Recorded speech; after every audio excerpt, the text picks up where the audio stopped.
Raço. Muito obrigado, senhor presidente, senhoras e senhores senadores. Comemoramos hoje o Dia Internacional do Café. A data de 14 de abril foi escolhida para a celebração não apenas em nosso país, mas no mundo inteiro,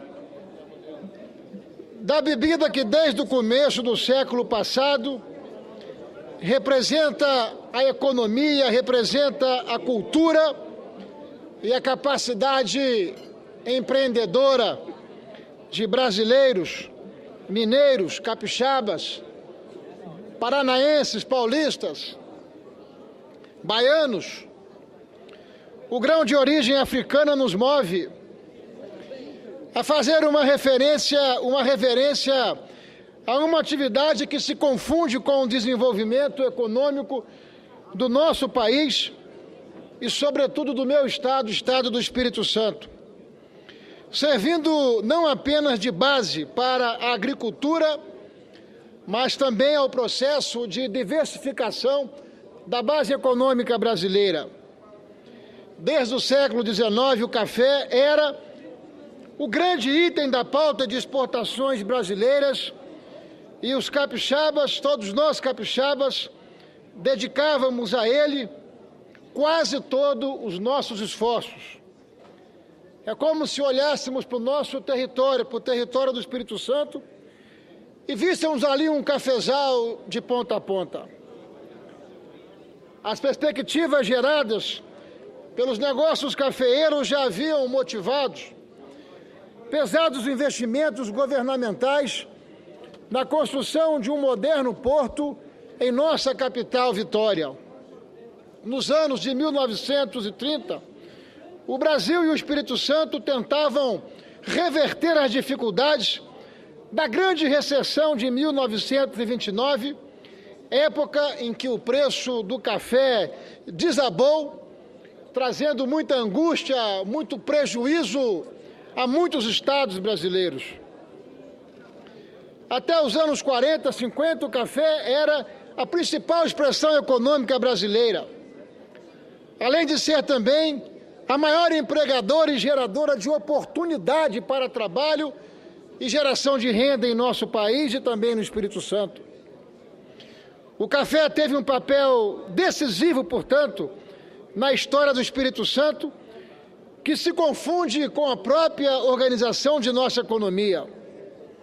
Apesar de ter um território limitado, o Estado se consolidou no tempo como o segundo produtor brasileiro de café, além de exibirmos uma elevada qualidade e produtividade, tanto na produção do café arábica como do café conilon, fruto, produto e resultado da capacidade empreendedora, sobretudo dos nossos antepassados, italianos, alemães, pomeranos, brasileiros, que através de um modelo de produção familiar e de uma estrutura fundiária muito adequada, produziu e colocou o Espírito Santo na página de muito êxito na produção do café.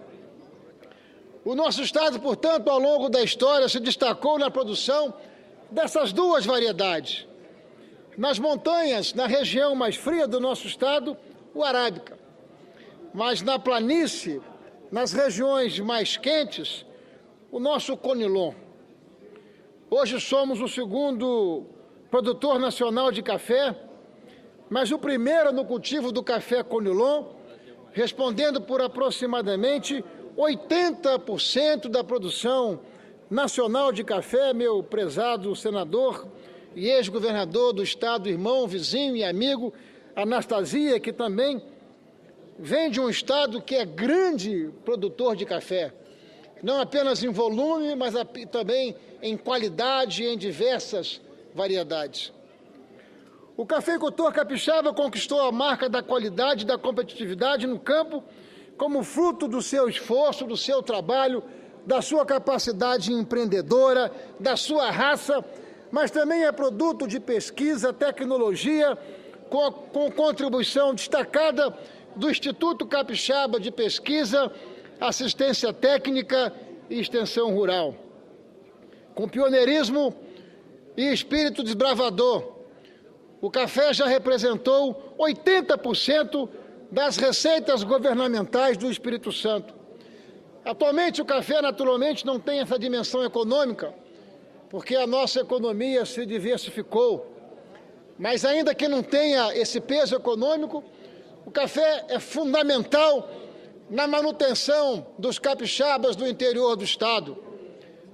O arranjo produtivo do café, ele gera e proporciona mais de 300 mil postos de trabalho em território capixaba. Me permite uma parte, senador Ricardo Ferraz. Com muita honra, ouço o estimado amigo, senador e ex-governador do Estado de Minas Gerais, governador Anastasia. Muito obrigado, eminente senador Ricardo Ferraz. Eu queria, em primeiro lugar, cumprimentar Vossa Excelência pela iniciativa de trazer aqui à tribuna do Senado a comemoração dessa data internacional tão relevante que se refere ao Dia Internacional do Café. Como Vossa Excelência muito bem disse, ao longo do seu pronunciamento ora em curso, o café é uma grande riqueza do Estado do Espírito Santo, como também o é de meu Estado, Minas Gerais. Somos o primeiro produtor brasileiros de café, metade da produção. E sabemos que o Brasil tem cerca de metade da produção mundial do café, o que significa um dado muito expressivo para a nossa economia. E como Vossa Excelência bem conhece, o café é uma cultura extremamente democrática, está presente em propriedades que são médias e pequenas, e também organizada em cooperativas, que são grandes, mas que permitem uma renda expressiva para os produtores de café.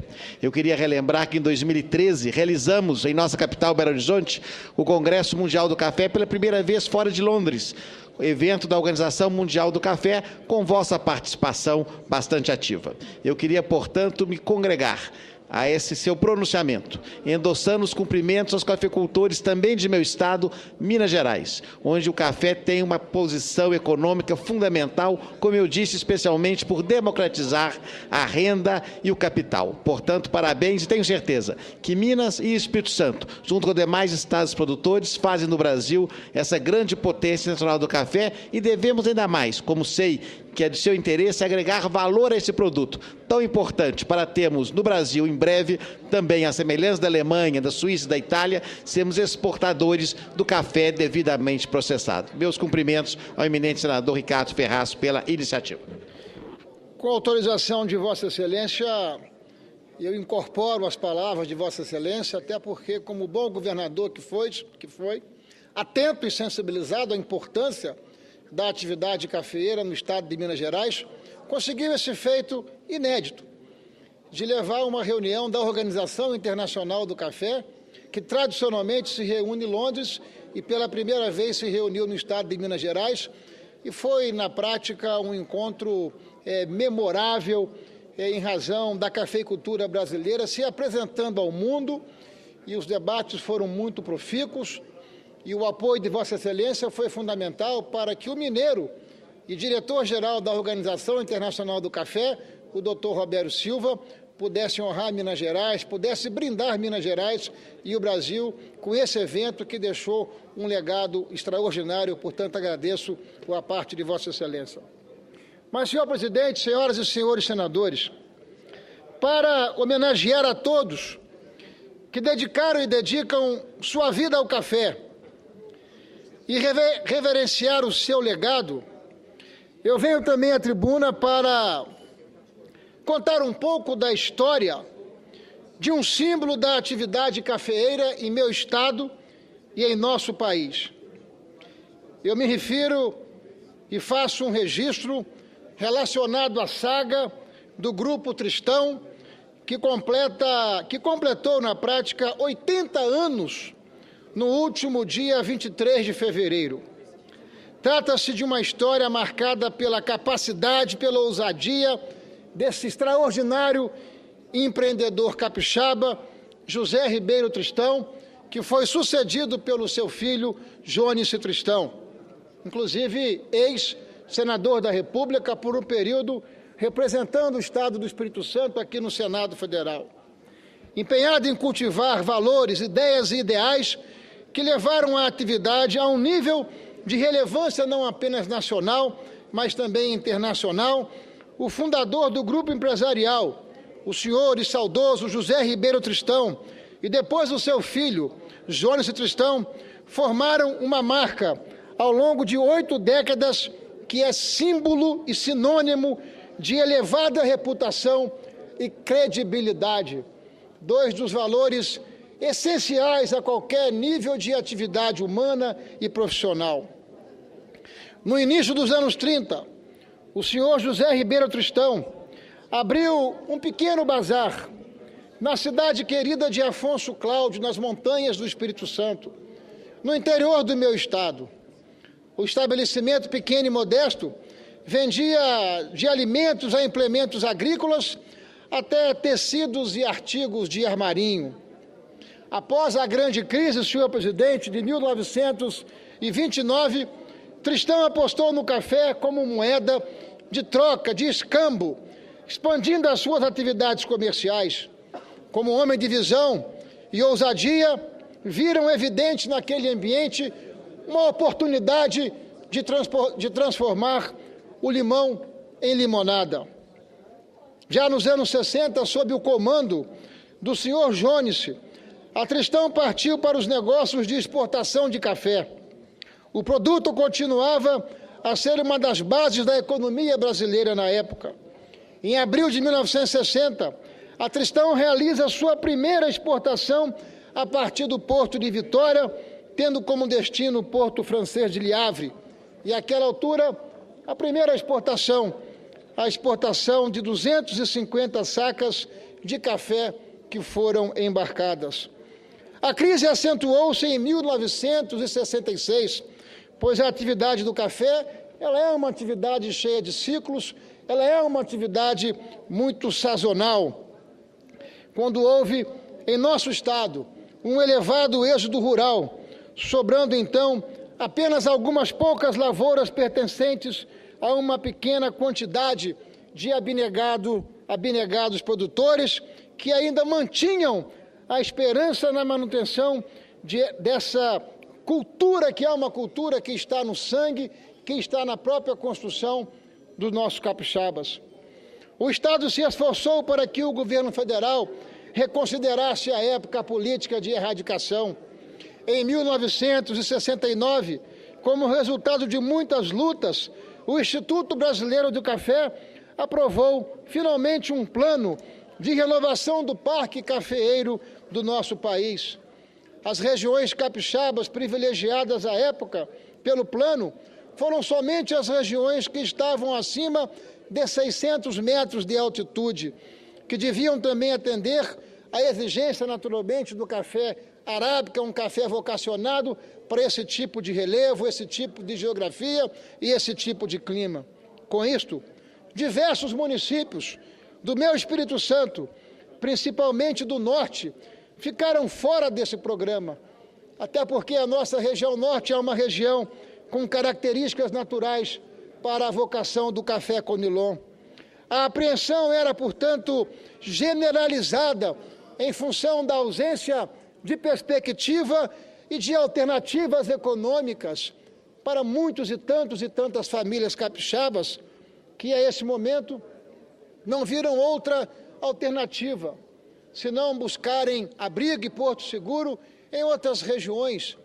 É nesse momento que muitos capixabas migram para Rondônia, que muitos capixabas migram para a Bahia, em busca de alternativas que pudessem lhes dar a condição de proporcionar uma vida digna aos seus familiares.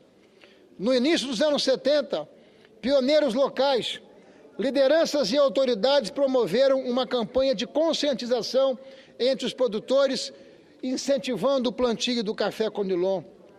Concluiu-se que uma possível solução era a introdução de nova variedade de Conilon, mais resistente à praga e que poderia ser plantada nas regiões mais quentes, dado a rusticidade e a resistência dessa variedade. Mas não havia financiamento, não havia apoio e muito menos para quem vender esse produto. Portanto, se tratava de uma atividade de elevado risco. Era grande a incerteza, pois o mercado era muito pequeno e os preços à altura e aquela conjuntura bastante deprimidos, não remunerando o trabalhador e o produtor rural, o cafeicultor, pelo esforço de cultivar, de manter, de manejar a sua lavoura, que exige muito esforço, muito talento e muito investimento. O melhor argumento a favor era que a indústria de café solúvel, já muito consumindo naquela época na Europa e nos Estados Unidos, utilizava esse produto como matéria-prima pelas suas características e poderia ser o canal adequado para que a produção de café Conilon encontrasse um mercado seguro. Foi nesse momento, mais uma vez, que sob a liderança firme, criativa e ousada do senhor Jones Tristão, ele não apenas apoiou esse esforço em nosso Estado, como ele liderou e ele, à época, instituiu o que nós podemos chamar de sistema integrado. Foi aquela época que ele assumiu um compromisso moral e pessoal com os capixabas. Capixabas, vocês podem estar certos de que a Real Café que eu estarei implantando aqui no Estado comprará toda a produção de café Conilon. Pretendemos expandir a nossa fábrica e consumir cada vez mais o produto.